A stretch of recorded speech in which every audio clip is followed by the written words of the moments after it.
I was staring at some of the responses to the election, and it was very clear to me that there was this chasm that exists between the people who are elected Democrats and the people who are trolls. And that trolling includes cable news. That they are not taking a sober look at the election, but rather they're just moving themselves down the line of Trump this, Trump that, you're a fascist, etc. It's weird to watch people not learn. And then I saw how Ed Morrissey had this manufactured panic. I love that. The Baghdad Bob routine on males competing in girls' sports. That's Ed Morrissey right there of hotair.com. You got to love the man. You got to love who he is. Because I love it when, like, I'm thinking about something and then I notice somebody else is exactly in the same spot as I am. So before we get into the Jen Psaki stuff, and I have some of that audio to share with everybody, let's start with the basics. I'm not off base, am I? There's a real disconnect. I mean, I've got Senator Chris Murphy, who I despise. I think he's terrible. He's being sober about the election. I've got Senator John Fetterman, who I don't agree with him on policy, but I seem to enjoy him, which freaks me out to no end. He's being sober about the election. Representative Seth Moulton was honest about trans kids in sports, and he's a Democrat from Massachusetts, and he's getting called a Nazi. There are people being sober about this election and what happened.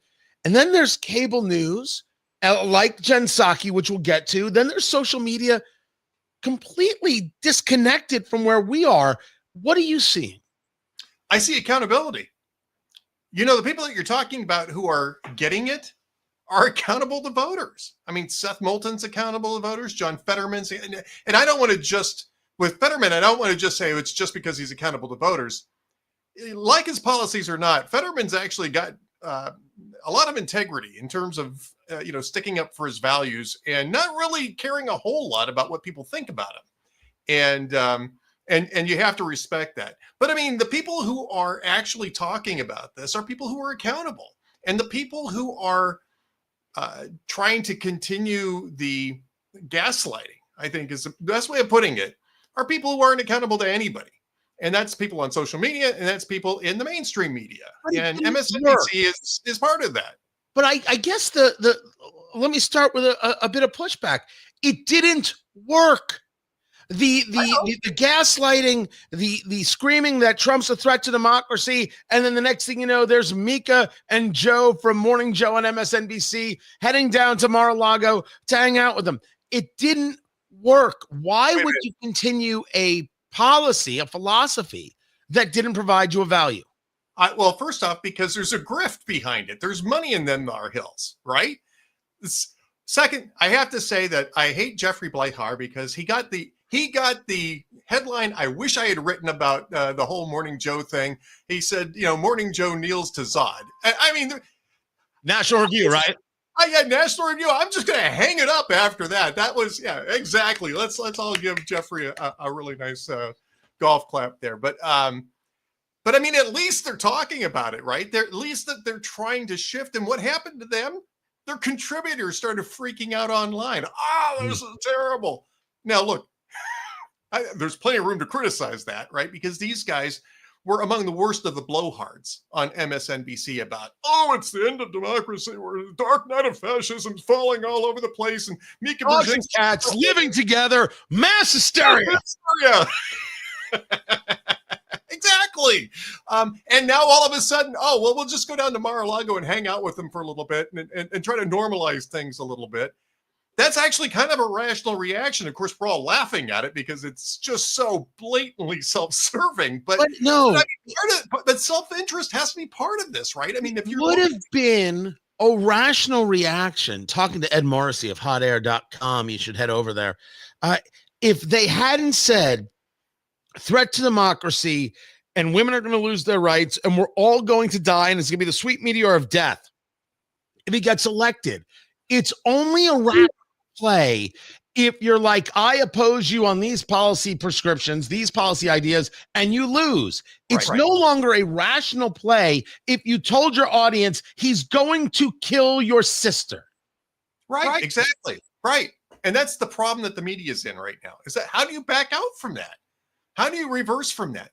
And Jen Psaki isn't bothering to do that. And neither is most of the MSNBC crowd, neither is most of the View crowd. But honestly, these people don't have any more cultural sway. They certainly don't have political sway. They lost. I mean, I have never seen the establishment media not just get behind a presidential candidate to this extent, but try to carry this person across the finish line to this extent. I've never seen anything like this. This has really been an extraordinary 110 days. And I think it's important. I think it's important, Ed, to really focus when we talk about this trying to drag Kamala Harris over the finish line, that the entire vibes and joy argument was a farce, a fraud, a scam. It was a hoodwink. Everybody was paid for. Oprah was paid for. Beyonce was paid for. The set was paid for. Every single thing they did to manufacture joy and vibes was indeed a manufacture, as if done in a Hollywood lab, and none of it was real. Trump showing up at the UFC fight at Madison Square Garden, that's joy and vibes. There's a difference. And still there's my point to you is there's no learning that's going on. This brings us to your point. Manufactured panic. Psaki pulls Baghdad Bob routine on males competing in girls sports. Let me play this for you. This is what part of what Jen Psaki was discussing. But there are just incredibly few examples of transgender girls playing in youth sports. And when we see those examples, there isn't evidence that these kids are a threat to safety or fairness. When I say few examples, I mean that if you were to count the examples of transgender girls playing youth sports in any single state, the number often rounds to 0. Take Utah. When a transgender athlete ban was passed there in 2022, there was a grand total of one transgender girl playing in youth sports. When South Dakota passed a ban, only one transgender girl had competed in high school sports since 2013. In fact, when these bans were making their way through Republican state houses in 2021, legislators in more than 20 states could not cite a single instance in their own state or region where a transgender athlete competing was a problem. But there are just So the argument she wants to make is that this is a solution in search of a problem. Yeah. This isn't happening. This isn't an issue. This is the exact same argument that John Oliver made, I think, very poorly on his show this week tonight, last week tonight, I believe it's called. The argument here is that there is no problem.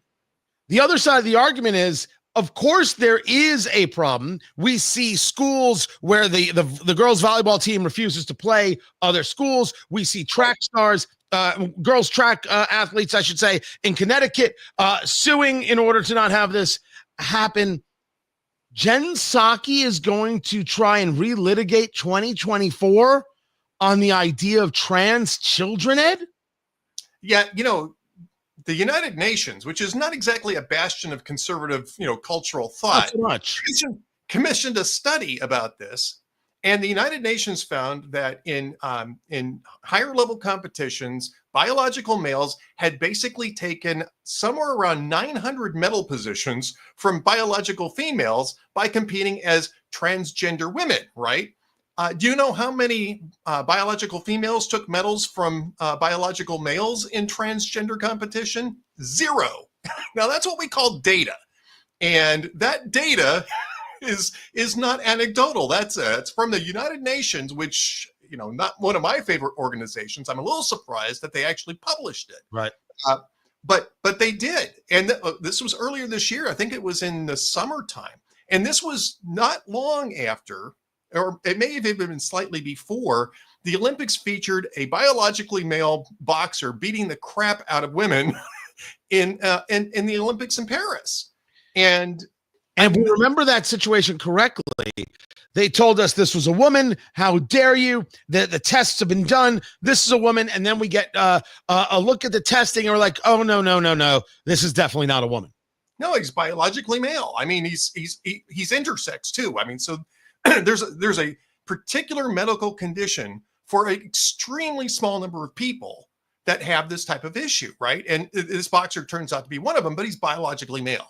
He has undescended testicles. He's biologically male. He is physically, clearly a biological male. And they have him in the ring beating up women in Paris. And this is after an earlier disqualification by a different international amateur boxing commission. Had said he couldn't compete in female boxing.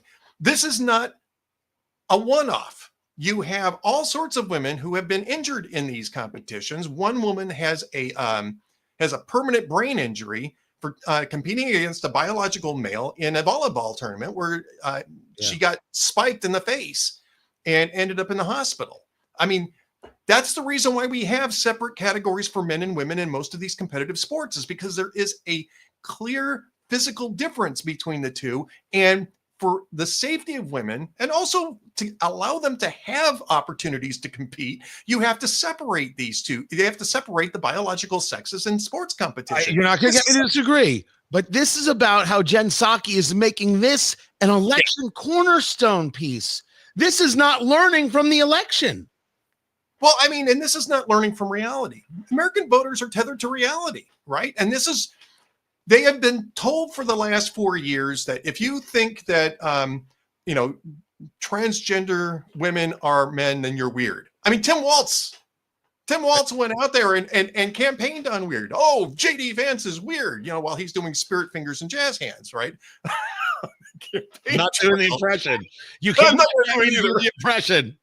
I am not going to do Tim Walz. That was a little close, though. If you see the video, that's a little close to the impression. Well, he was my governor for a while, so kind of a little used to it before I moved to Texas and moved to the land of common sense. But common sense is what this is about. This is gaslighting. You have Jen Psaki doing the bad guy Bob routine, saying, the transgender issue isn't an issue. It doesn't matter. It's never coming up. And everywhere you look, the Department of Education and the Department of Justice are enforcing laws that require these schools to allow access to biological males access to women's sports just because they feel like women. And people understand that. They've seen it, they've experienced it, and they don't agree with it. And yet Jen Psaki is out there telling them, don't believe your lying eyes. Believe us. And It's not going to work. Talking to Ed Morrissey there of hotair.com. This was the second thing. This was Al Sharpton on Morning Joe after he's lauding Joe Scarborough and Mika Brzezinski for meeting with Trump. I wouldn't meet with Trump because he's just going to promote it. But for you, it's okay. He said those words. Glorious. Always on the grift, always on the hustle. And he said he was talking about the cabinet. And he said this. I would say, I hope in your conversations, we should ask Donald Trump. You talked about black men would be with you. Where's a black man being nominated by you for your cabinet? Has anyone noticed there's no black that has been nominated on his cabinet? That needs to be raised. Right. Rather than who's talking, let's deal with what we're talking about. I don't ever expect Al Sharpton not to be a guy who's involved in the race hustle. But when you take a look at this election, Trump lost white men by 3, or white men by 1, and white women by 3. He picked up Hispanic men by 18. He picked up Hispanic women. He picked up on the other in this category of other. I believe that's NBC News exit polling there. That might be Circle. And he picked up black men by a point. Never mind young men. Never mind how Gen X did in this election. I don't know if he picked any Jews for the cabinet either, but I didn't think to ask because it's not how I'm driven. It's not what I focus on. Hey, I'm Jewish. I wonder if anybody else on the cabinet has had a circumcision ritually. It never came up. And I never came to mind. Yet here he is with this, a subject that I got to believe no one actually cares about. They care about low taxes and a secure border. Here they are, back to the thing that they want to tell us really matters most. I'm waiting for the first news agency to come out with information from an anonymous Moyle, by the way, just, about one of the cabinet selections. I mean, you're right. Obviously, you're right. I do think, though, that there is a certain level of payback that's going to have to come in terms of inclusion. And that's just politics. It's just American politics. It's the way the game is played. I'm not sore at Al Sharpton for raising that point. They'd have to raise that point because they have to convince black voters that decided that they were going to give Trump a chance that they made a mistake. Okay, that's fine. But I think that what's going to matter more to those constituencies is the actual results of the policies, which is going to be better economic growth, which is going to be more jobs, which is going to be removing the illegal immigrants that are creating escalating costs for housing and for other basic living expenses. Mm-hmm. That's the type of thing that's really going to matter. But I'm less exercised about that. I am a little amused that Al Sharpton's talking at all on MSNBC because it came out, of course, that Kamala Harris donated money to his charity, and then he put it on the air, which and I know, if MSNBC was a broadcast channel, that would be a payola situation, and they would be facing actual legal consequences because MSNBC is not broadcast. That doesn't necessarily apply, but there's still a major ethical question that applies here, which is that he got paid to basically do an infomercial on MSNBC for Kamala Harris. But I look, George Stephanopoulos gave to the Clinton Global Initiative while reporting on the Clinton Global Initiative in his work for ABC. This has become very much a par for the course. And could anything be more of an in-kind donation than MSNBC hiring Jen Psaki, fresh off being the press secretary for Joe Biden and him being involved in the lie about Joe Biden's mental condition? Yeah, I think the difference is that George Stephanopoulos was donating to Clinton rather than Kamala Harris donating to Al Sharpton prior to getting that interview. And that's really the issue in terms of media ethics with Al Sharpton. So I'm surprised he's even on the air over there still, and let alone Morning Joe still being on the air or MSNBC even still existing. Before I let you go, because I know you're up against it, and I appreciate everybody joining the live stream and everyone who's going to hear this on radio. The selling of MSNBC did not become a subject after the election. It actually was announced by Comcast before that, actually a few weeks before that they're selling. Spinning off. They were talking about spinning it off as a right. separate. That Sci-Fi Network, Bravo, a whole host of things. Is there a market? Is there a reason to buy MSNBC as opposed to create your own or keep it as an online entity and an online platform presentation? I'm not sure that there's a market. I think analysts are asking that same question. What's the market for this? Because it's not making money. The ratings are cratering now after the election. Basically, their entire shtick there is hysteria, and it didn't work. So, yeah, the value on this is going to be low. You understand why Comcast wants to shed it. There might be a George Soros or a Jeff Bezos or even an Elon Musk who might want to buy it just so that they have access. They've got a lot of carriage agreements with cable. And the carriage is the big one. How many cable outlets you're on, how many households you're into. Sure. So why not? Why not take it over and rebrand it back to what it was originally, which was supposed to just be an auxiliary news network for NBC in partnership with Microsoft. That's long since gone by the wayside, but it was a very different network 20 years ago or 25 years ago. Somebody could buy it and try relaunching it as just straight news. I mean, but I don't think that Comcast is going to get a lot of money for it, and we'll see. But I suspect that they're just going to end up cutting these things loose, period. And just cutting the cord and being done with it. Quite literally cutting the power cord and it being a fait accompli.